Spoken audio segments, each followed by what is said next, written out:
Não há no mundo graça maior, penso eu, do que a incapacidade humana de correlacionar todos os conteúdos encerrados em sua mente. Vivemos numa plácida ilha de ignorância, em meio a tenebrosos oceanos infindáveis e não fomos feitos para navegar muito longe. As ciências, cada uma delas, seguindo uma direção diferente, até agora pouco nos prejudicaram, mas em algum momento, quando encaixarmos as peças separadas do conhecimento, teremos revelada uma aterrorizante visão da realidade e de nossa desditosa posição nesse panorama. E diante disso, ou enlouqueceremos, ou abandonaremos a luz para buscar abrigo na paz e na segurança da nova idade das trevas.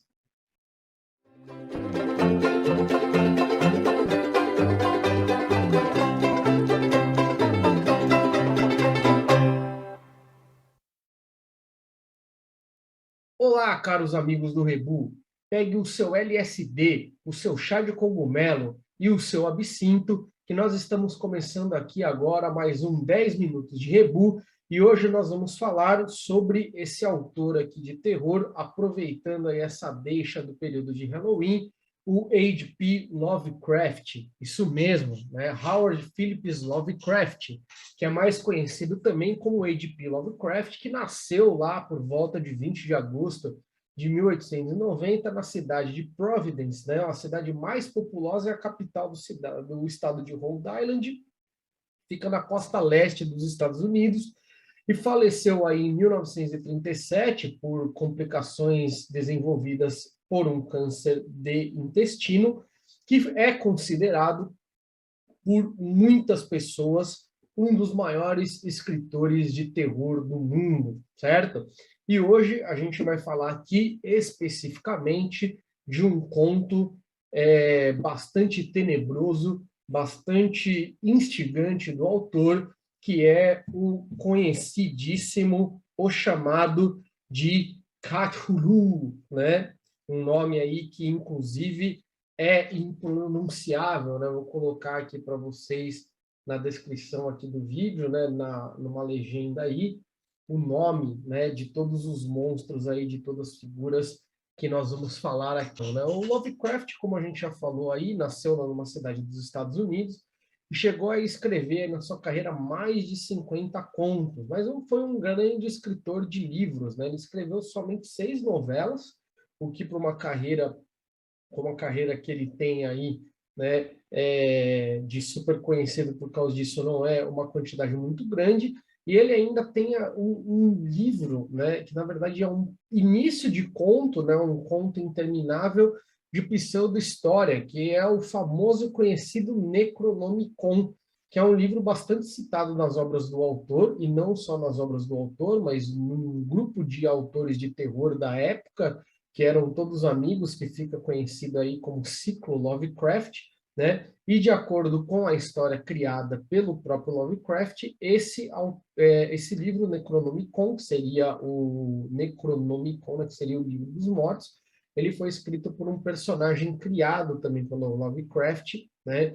Que era um personagem árabe fictício, né? Ele chama ele no livro dele, o Cthulhu aqui, por exemplo, Cthulhu, né, de o árabe louco, né, cujo nome é Abdul al-Zahed, né, ou também conhecido como Al-Azif. Né? Na verdade, fizeram uma produção aí de um livro, né, desse livro, com o título Al-Azif Necronomicon. Bem, os contos do Lovecraft, eles são de um estilo bem marcante, que é conhecido como horror cósmico ou comicismo, né, onde figuras monstruosas que surgem de um além desconhecido e interferem no destino das personagens de seus contos, ao mesmo tempo que não marcam presença contínua no enredo, né, que faz com que a gente entenda que essas figuras elas habitem um mundo intermediário entre a realidade e a ficção.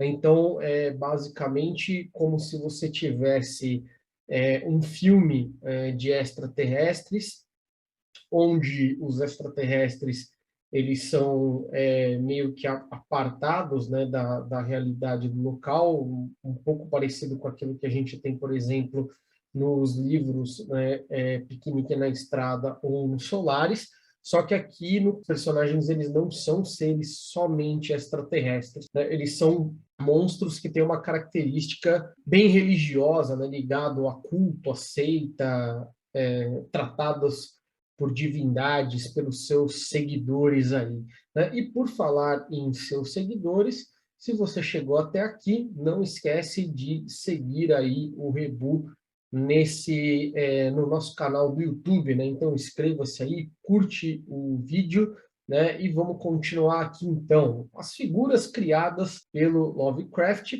elas inspiraram a criação de um conceito que foi cunhado aí por Auguste Derleth, né? Que era o editor responsável pelas publicações do Lovecraft, que se chama mitos de Cthulhu, né? Ou seja, se está relacionado com as criaturas, né? O conjunto de criaturas fantásticas aí que foram criadas pelo autor, né? As figuras mais conhecidas deles são o Dagon, que é um monstro que aparece inclusive na Bíblia, né? Então ele tem uma menção aí direta da Bíblia para a criação, que é o deus da felicidade e da pesca para os filisteus, né? E aqui ele ganha uma nova roupagem muito mais misteriosa e monstruosa, inclusive sendo um dos monstros, ou melhor, um dos primeiros monstros, né, que o Lovecraft ele coloca em seus contos, né? O conto principal que o Dagon aparece é o conto chamado Dagon, né? Então, se um dia você quiser ler o conto sobre o Dagon, que inclusive está nesse livrinho aqui lançado pela editora LPM Pocket, né? O Medo à Espreita, certo? E outras histórias, tá? Então aqui você encontra o conto Dagon. Já o Azathoth, né, é o monstro que representa a espécie de onisciência destruidora, né, mas que está adormecido no centro mais profundo do universo. Essa citação que a gente vai fazer aqui, ela define muito bem, né, que é essa a personagem mais poderosa do secto, né, de, de monstros do H.P. Lovecraft, né? Mas aparece numa história aí que está incompleta, né? Pelo autor, ele escreveu aí pouco mais de 400 palavras do romance denominado também, né, homônimo Azathoth, né? Se é assim que se fala. E se não for, tudo bem. Então vamos lá.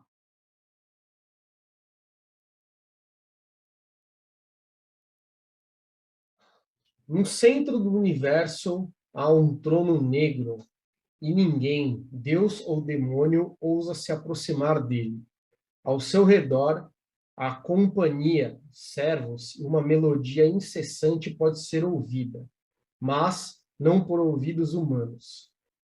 Escoando por algo que somente podemos interpretar como flautas, e não é prudente ocupar de desvendar que objeto disforme é aquele que produz ritmos tão desconexos, a melodia mescla-se ao destino e narra sua lei eterna. E quem pode dizer que coisa a mais ela produz? Então, essa daí é a descrição, né, do Azathoth, né, esse monstro aí que vocês estão vendo na imagem, que vocês viram aí na imagem, que é um monstro disforme que representa a onisciência. Outro monstro aqui do autor é o Nyarlathotep, né, que é baseado na mitologia egípcia e também pode se transformar em humanos. Já foi faraó do Egito, né? E tem como principal poder caminhar entre os humanos para disseminar pesadelos, para causar o terror. Outro monstro aqui bem bacana e bem conhecido, né, do universo aí dos mitos de Cthulhu, né, do Lovecraft, são os Shoggoths, né? Se é que é assim que se fala, que são seres que aparecem no conto As Montanhas de Innsmouth, né? Que também está nesse livro aqui, Histórias Favoritas, né? Esse livro Histórias Favoritas do Lovecraft, ele está nesse box, né, da editora MS, certo? Onde você tem, além do Lovecraft, histórias de terror do Edgar Allan Poe, e também histórias de terror do Sir Arthur Conan Doyle.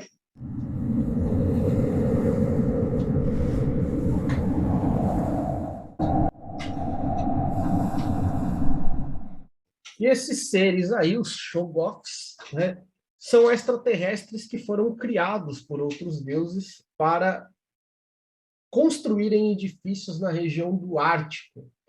Apesar de serem privados de inteligência, chega um determinado momento da história que os Shoggoths eles se rebelam contra os seus criadores. Tá? Tem um outro conto também que os Shoggoths eles aparecem, né, que é o conto, deixa eu dar uma consultada aqui, Nas Montanhas da Loucura, né? Ele também aparece aqui, que também está nesse livro da editora NS. Agora a gente vai falar aí do Cthulhu, né? Que é o monstro mais conhecido do autor e que, de acordo com uma descrição desse próprio autor, é um híbrido de polvo humano e dragão, né, que surgiu em tempos imemoriáveis, inclusive, né, o próprio autor, o H.P. Lovecraft, ele diz que o nome, né, Cthulhu, ele é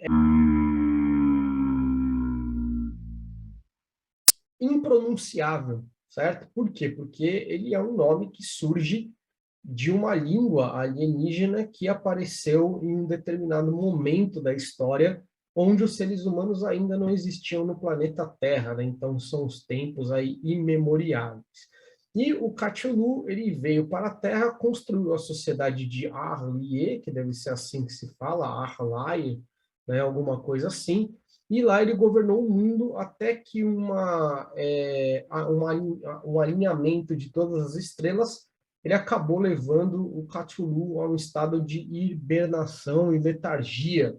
Mas mesmo assim, o monstro, né, que também é uma divindade, assim como a gente já viu, ele manteve o seu séquito de seguidores e se comunica com esses seguidores através dos seus sonhos, para que um dia esses seguidores eles possam resgatar a cidade de Arlaie, né, que está submersa nos oceanos, para que ele consiga voltar ao planeta Terra para realizar a sua, o seu domínio de novo, né, para retomar o seu domínio sobre os seres humanos. E é justamente sobre o Cthulhu, né, que a gente vai falar nesse vídeo, certo? A primeira vez que esse monstro, né, ou melhor, esse monstro aparece, né, num único conto do Lovecraft, diferente de outros monstros aí do autor que aparecem em vários outros contos, que é denominado o chamado de Cthulhu, né? Esse conto ele foi escrito em 1928, certo? 10 anos após a Primeira Guerra Mundial e um ano antes da crise econômica de 1929, e a publicação do conto ela saiu, né, pela primeira vez na revista Rage Tales, né, Contos Estranhos, no mesmo ano, né? A capa da revista a gente vai colocar aí, né, para vocês verem, né, como que era o desenho que foi feito naquela época. Em 2005, junto com a H.P. Lovecraft Historical Society, o Sean Barney, né, Sean Brainey e o Andrew Lehman, que são dois produtores aí de cinema, eles produziram um filme, né, chamado de Cthulhu, né, que foi filmado à moda antiga, né, então é um filme que ele é em preto e branco e mudo, com as mesmas características que a gente tem num filme preto e branco e mudo daquela época, né? Os seguidores do monstro, porém, não só aparecem nos contos do autor, como as pessoas atualmente elas reproduzem imagens do Cthulhu em camisetas, em desenhos, né? Até em estatuetas, e criam também jogos de RPG que expandem ainda mais o universo dessa história e também formam um universo de fãs do próprio monstro, né? Não somente do H.P. Lovecraft em si, né? Agora, falando especificamente do conto, esse certamente foi um dos contos de terror mais impressionantes que eu já li, né? Inclusive, eu reli o conto hoje para gravar esse vídeo, eu estava até com medo de dormir, porque a primeira vez que eu li esse conto, eu tive pesadelos, né? Porque quando você está lendo, parece que o Lovecraft ele escreve as coisas acreditando que aquelas coisas elas são reais, e te passa uma credibilidade tão grande na narrativa que parece que você está lendo uma história real, mesmo que você tenha certeza de que é uma história totalmente irreal, né? Totalmente fora daquilo que a gente pode considerar que é noção de realidade, certo? E aí, existem duas coisas, né, que fazem com que a gente acredite que o conto ele é real. A primeira coisa é que o conto ele é uma narrativa em primeira pessoa que fala, né, como que essa pessoa ela viveu e ela se aterrorizou com aqueles fatos que ela está narrando. E também existe uma interligação entre supostas pesquisas, supostos achados arqueológicos, que se misturam com pesquisas reais e achados arqueológicos reais, e com outros aspectos e processos da nossa realidade, como, por exemplo, a teosofia, que é uma espécie de culto religioso que surgiu naquele período, né? Ou até mesmo as mitologias da antiguidade e cultos da antiguidade que são relatados aqui pelo H.P. Lovecraft, né? Que era bastante apegado a esses acontecimentos, né? E a esses casos. Inclusive, tinha livros de ocultismo, né? Sendo que o Necronomicon é um livro, teoricamente, de ocultismo, né, que ele tenta mostrar para a gente aqui. Bem, vamos lá. A história começa quando o antropólogo Francis Wayland Thurston encontra os manuscritos e estudos do seu tio-avô, chamado George Game Angel.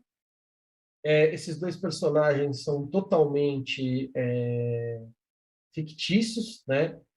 Sendo que o George Game Angel, na história, ele é um especialista em escrituras antigas da Universidade de Brown, que fica localizada na cidade de Providência, que foi onde Lovecraft nasceu, né? O Angel, então, ele tinha sido morto em circunstâncias misteriosas quando ele foi arremessado de um navio por um homem negro, né? É importante esse destaque aí pro fato do homem ser negro, a gente vai comentar isso um pouco mais no final do vídeo aqui, né? Porém, os laudos médicos foram inconclusivos sobre uma lesão no coração do falecido, e isso fez com que Thurston, que era o sobrinho avô, o sobrinho neto, né, do Angel, começasse a investigar o caso. Mas o que ele descobriu foi, na verdade, algo muito mais terrível do que isso.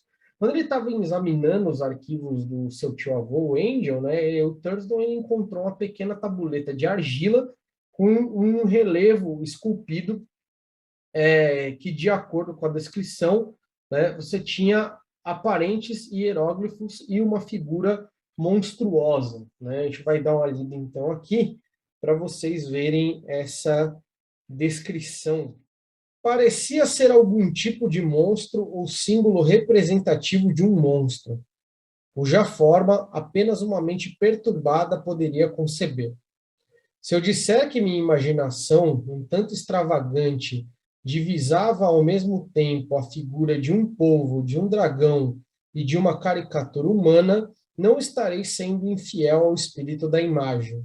Uma polpuda cabeça cheia de tentáculos despontava de um corpo grotesco e escamoso, dotado de asas rudimentares, mas era o contorno geral do conjunto que o tornava surpreendentemente assustador.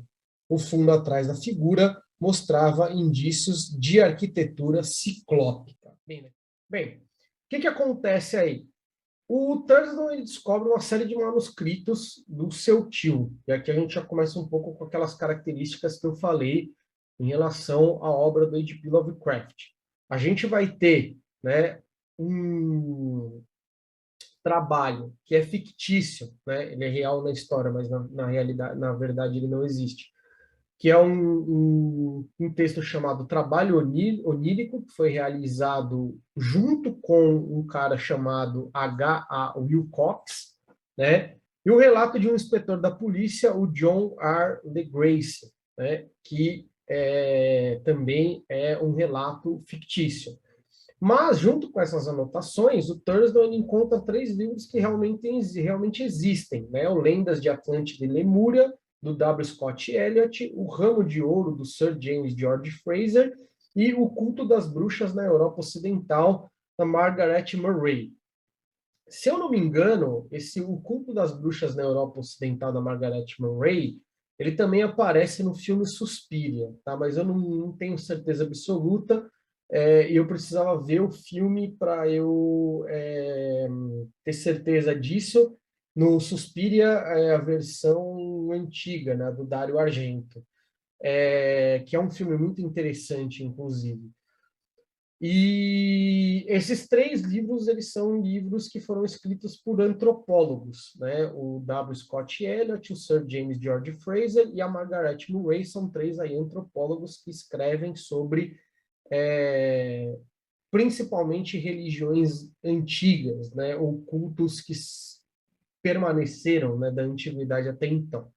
O manuscrito do Will Cox, né, ele narra a história de um jovem estudante da escola de desenho ali da cidade de Providence, e ele revela que esse garoto aí teria feito essa tabuleta de argila, mas de uma maneira um tanto obscura, uma vez que ele realizou seu trabalho desacordado seguindo as diretrizes de um sonho. Isso ele conta, né, pro Angel, né? O que acontece? Ele acorda, vê a argila desenhada lá, esculpida na mão dele. Então ele vai até o escritório do Angel, ele quer uma explicação sobre aquilo. O Angel, ele obviamente olha a tabuleta de argila recém-feita e fala que obviamente aquilo não é uma coisa antiga, mas aí depois, como ele conta e quando ele mostra a tabuleta para o Angel ele fala assim, nossa, eu já vi isso em algum lugar, né, por conta do desenho, né, os monumentos que estão desenhados nessa tabuleta de argila e também das inscrições hieróglifas que aparecem ali. Então, a investigação do Angel ela começa a tomar maiores proporções e ele resolve investigar se os seus colegas da universidade, né, ou se outras pessoas, como por exemplo os escultores e pintores, que eram amigos do Will Cox, ou que estudavam na mesma escola que o Will Cox, eles tinham o mesmo sonho. Depois, a gente vai ver o Thurston lendo o relato do inspetor Les Grace, né, que também mostra ser muito mais revelador do que o relato, né, do trabalho onírico aí do Will Cox, certo? É um relato do inspetor Les Grace, ele foi feito 17 anos antes do registro do Will Cox, né, então em 1908, de acordo com a história, e o inspetor ele estava vindo de Nova Orleans para um encontro de arqueologia em São Luís, né, que é uma cidade um pouco mais longe aí de Nova Orleans, com a finalidade de descobrir as origens de uma estátua misteriosa que ele encontrou no pântano, que se relacionava com casos macabros e misteriosos, né, envolvendo sacrifício humano, né, exploração de menores, uma série de outras coisas aí que o Lovecraft ele não descreve com clareza na história, mas você consegue perceber que é mais ou menos isso. E aí é uma estátua que ela intriga toda a comunidade de arqueólogos que estão ali, porque eles não conseguem descobrir de onde vem aquela estátua e tudo mais. Até que chega um pesquisador da Universidade de Princeton, chamado William Channing Webb, que também é um personagem fictício dentro da história, e ele reconhece na imagem algo que ele já havia presenciado quando ele realizou uma excursão para a Groenlândia, e ele viu, né, que um grupo de esquimós eles entoavam cânticos a uma figura maligna que ele repetiu para o inspetor Legrace e o inspetor Legrace reconheceu, né, que o culto que era descrito pelo professor, ele também era o mesmo culto que estava sendo citado nos depoimentos das pessoas que foram presas, né, em Nova Orleans, certo? Então, isso deixa a história do Cthulhu aí bem mais esclarecida, que basicamente, né, é um velho chamado, eles chamam ele de Castro, né, não tem outro nome, que é um senhor negro caribenho, né, isso aí também é uma coisa bem marcante na história, a gente vai falar sobre isso, como eu falei no final do vídeo. Ele fala, né, que se trata aí de uma entidade que ela desapareceu em tempos remotos, antes da existência dos seres humanos, e que construiu uma cidade chamada Arlier, né? E que essa cidade agora ela se encontra submersa e com um monstro adormecido, né? Porque assim ocorreu devido a um evento cósmico, que foi o alinhamento das estrelas, e agora esse alinhamento ele está próximo de acontecer e os seus devotos eles estão preparados para receber o Cthulhu novamente, né? Quem faz toda essa comunicação entre os devotos e o Cthulhu, ele afirma, são seres anciões, né, que são também atemporais, né? Eles também existem, né, no universo entre uma realidade paralela e uma realidade atual, né? Uma realidade momentânea. É interessante que aqui a gente vai ter uma menção muito bacana a mais ou menos o que dá a gente entender o momento que o Lovecraft está vivendo na vida dele, que é o período entre guerras, ele casa bastante com esse movimento, com essa ideia, né, da volta do Cthulhu aí, que seria um monstro que ia governar todo o universo. Então ele fala assim, ó, esse daqui é o depoimento do Castro, né? Aquele culto não morreria enquanto as estrelas não se posicionassem da maneira correta novamente, e os sacerdotes secretos removeriam um grande Cthulhu de sua tumba, para que ele despertasse seus súditos e retomasse seu domínio sobre a Terra. Seria fácil reconhecer esse tempo, pois a humanidade seria agora como os grandes anciãos, livres e desenfreados além do bem e do mal, com todas as leis e preceitos morais descartados e com todos os homens gritando e matando, rejubilando-se de prazer. Assim, os libertos anciãos poderiam ensinar-lhes novas formas de gritar, matar e regozijar-se, e toda a terra se inflamaria em um holocausto de êxtase e liberdade. Até lá, o culto e seus ritos manteriam viva a memória dos saberes ancestrais e revelariam a profecia de seu retorno. Então a gente percebe aqui, né, que o que a gente tem nessa parte da história é o Castro falando, né, sobre um momento em que você tem um caos desenfreado na humanidade, né? A gente não precisa dizer necessariamente que esse momento em que você tem um caos desenfreado na humanidade, ele parece ser todos os momentos da nossa vida. Mas, nesse caso aqui em específico, né, a gente vai ter uns problemas aí que já foram comentados pela gente em outro vídeo, eles são agravados pelas crises causadas pela Primeira Guerra Mundial e também a antecessão da Segunda Guerra Mundial. O que acontece? O Thurston ele leu, então, os dois casos. Após a leitura, ele decide que ele vai investigar o caso, e aí ele vai atrás do Wilcox de novo, né? Esse Wilcox ele já virou um grande pintor, um grande escultor. Inclusive, ele esculpe uma estátua idêntica àquela que foi mostrada pelo Les Grace na convenção, que inclusive ainda estava em posse do Les Grace. E também visita o inspetor para ter, né, contato com a estátua com mais detalhes da história. E aí ele conclui que a morte do seu tio-avô, o Angel, está totalmente ligada com o culto. Só que até então ele resolve abandonar a investigação, porque ele não consegue avançar em mais nada. Mas, em certo momento, essa investigação ela volta à tona quando ele encontra um fragmento de um jornal australiano que conta a história de um barco da cidade de Dunedin, que fica na Nova Zelândia, que foi violentamente atacado por mestiços, né? O nome do barco é Emma, né? E ele foi atacado aí por mestiços, eu coloquei aqui entre aspas, que estavam em posse também desse ídolo. Então, o que ele faz? Ele faz uma associação, né, de datas. Ele associa a data da reportagem com as datas dos sonhos que o Will Cox e os outros artistas tiveram, né, as outras pessoas que foram entrevistadas pelo tio dele, e também um terremoto que foi seguido de uma tempestade que abalou diversas cidades da costa marítima no mundo todo, porque ele lê que houve o terremoto, o maremoto em Dunedin, Mas no começo da história ele fala que quando o Wilcox ele vai atrás do tio-avô dele por causa do sonho, aconteceu também um terremoto na cidade, né, nos arredores ali de Rhode Island, né? Providência não fica no litoral, mas o estado de Rhode Island ele fica, né, no litoral.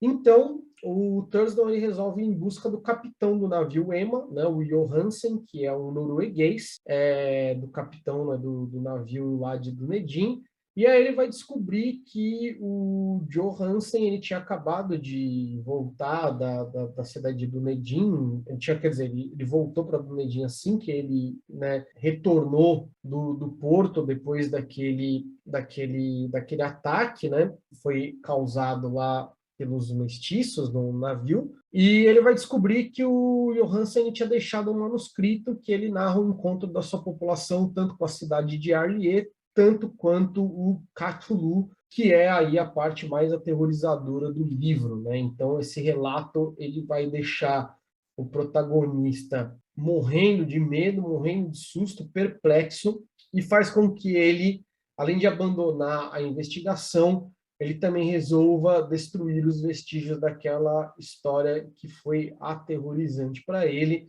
a partir do momento que ele percebe que, de certa forma, o monstro não retornou ao seu reino, mas que a história em si ela já é perturbadora o suficiente. Falando agora um pouco mais de detalhes do livro, né, o H.P. Lovecraft, o H.P. Lovecraft, ele mostra muita confiança nos relatos que ele faz, por isso você se sente apavorado quando você está lendo a história, né, porque a história parece que foi contada realmente por alguém que viveu aquilo. Né? E uma outra questão que é bem interessante é a mistura entre informações fictícias com informações reais que tornam a história muito mais bacana. Né? Você se sente meio que obrigado a ir buscar informações sobre os autores e as obras citadas aqui, tentando descobrir se essas menções são verdadeiras ou não, né? Ou se elas fazem parte do universo do autor, né? Que até é uma marca bastante interessante da literatura do final do século XIX e do começo do século XX. Quando eu falei aqui do livro Mundo Perdido, do Sir Arthur Conan Doyle, eu também mencionei esse aspecto que vários cientistas, mas também figuras não reais, elas entram, né, na história ao mesmo tempo. E eu acho que esse aspecto ele é muito bem aparente, ele é muito aparente quando você fala do livro Necronomicon, que se você for fazer uma pesquisa na internet, você vê que muita gente acredita que o livro Necronomicon ele realmente existiu, né? Ele realmente é verdadeiro. Por fim, né, você que está vendo esse vídeo aqui já deve saber que o Lovecraft ele é bastante comentado aí, né, por conta das suas menções racistas nos seus livros. Por isso que eu falei para vocês prestarem bastante atenção quando eu falei de negro, né, quando eu falei do mestiço, quando eu falei do caribenho. E aí é interessante porque o Lovecraft ele não faz aquela menção racista que é um pouco mais velada, como a gente vê em alguns livros do período, como por exemplo chamar as pessoas da África ou os indígenas da América ou de qualquer outro lugar de selvagem, né? Ou até mesmo como a gente já viu aqui no livro do Sfarion, que o menino comenta que a mulher é preta, né? E coisas desse tipo. Mas aqui a gente vai ter uma relação muito mais direta, né, entre a questão racial, né, e outras questões aí, como, por exemplo, ele menciona a todo momento que o culto, né, ao Cthulhu, ele é um culto maligno, ele é um culto perverso, ele é um culto pervertido, ele é um culto sem moral, e ele sempre faz questão de mencionar que os seguidores desse tipo de monstro, né, são seguidores negros, né, ou são seguidores de grupos indígenas ou nativos. Né? Ele faz uma questão de frisar isso bastante e também deixar claro o quanto que a cor da pele ela influencia também na índole, né, dessas pessoas, que é basicamente ele tenta justificar que é por causa disso que essas pessoas elas seguem, né, o Cthulhu de alguma forma. né? Isso também fica um pouco claro quando ele vai falar do Johansen, que é um norueguês. O Johansen, ele é uma pessoa totalmente de boa índole, né? Ele é o extremo contrário de qualquer outra pessoa de pele negra que é citada no livro. Inclusive, quando ele vai falar que um cara matou o tio dele, ele também menciona claramente que esse cara é negro, né? Como se isso fizesse alguma importância, alguma diferença no ato criminoso. Por isso, né, é que o livro já posterior chamado Lovecraft Country, né, ou Território Lovecraft na tradução portuguesa, né, que ganhou uma série também na HBO Max, que não vai ter uma segunda temporada, infelizmente, fez um jogo contrário com a obra do autor. Conta uma história que se passa nos Estados Unidos no período da luta pelos direitos civis, né, onde as questões que envolviam o racismo elas estavam cada vez mais intensas, né? Inclusive na história do Lovecraft Country é mencionado, por exemplo, o caso do menino Emmett Till, que foi morto a marteladas, né? Jogado no rio, enforcado com arame farpado, amarrado num descaroçador de algodão, né, e tudo mais, vai mostrar como que esse terror que o Lovecraft falam que são os negros que causam com os brancos nos Estados Unidos, ele também, ou melhor, ele é, né, na verdade, o oposto, né? São os brancos que causam o terror com os negros nos Estados Unidos. Inclusive, no caso da série, né, e no caso do livro, todos os seguidores dos cultos do mal na história, eles são pessoas brancas, né, que cultuam aí os demônios e os monstros que fazem parte do universo do Lovecraft. Enfim, se o assunto é terror e sentir medo, né, você pode ir com certeza no Lovecraft que você vai passar mal e sentir aí muitos calafrios. Pessoal, esse foi o nosso 10 minutos de Rebu, né, que com certeza não teve 10 minutos, né, até mais do que isso. Nosso especial de Halloween com aí o nosso HP Lovecraft, na Howard Phillips Lovecraft, e o seu grande conto, O Chamado de... Muito obrigado e até o próximo vídeo.